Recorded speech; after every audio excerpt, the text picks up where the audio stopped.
намысын тутуп, кыз намысын туулсын деп санап, жакшы бир акыйнек айтышууга өнөрүн көрсөтсөк деп турат. Анда эмесе айтар сөзүн шашпайлы да акыйнекти баштайлы. Биздин жигиттер да кем калышпайт. Даярсыңарбы жигиттер? Даярбыз.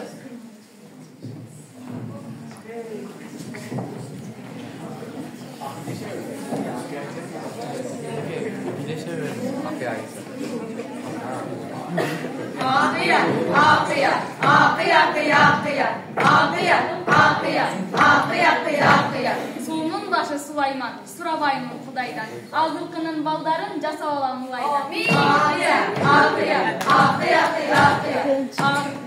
Азыркы кыздар шим кийип, кыздык көркүн бузбайт. Акыйнек айтчу эркектер эмне болгон кызыгы.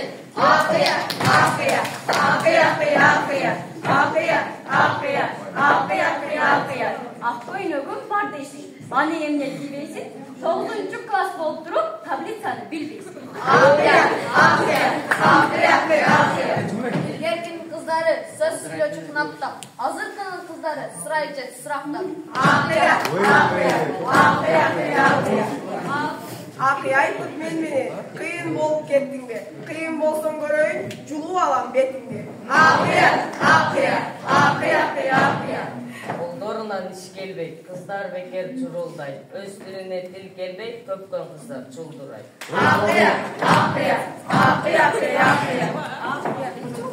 Аркы бетте тегирмен, бетки бетте тегирмен, ушул турган акен ашкабакты кемирген. Кыска юбка кийгенде суур ийинге киргизген. Интернетте да жөн жүрбөй, акыйнек айтып күйгүзгөн. Өнөрүң болсо өргө чап, жалпоолонбой жанды бак.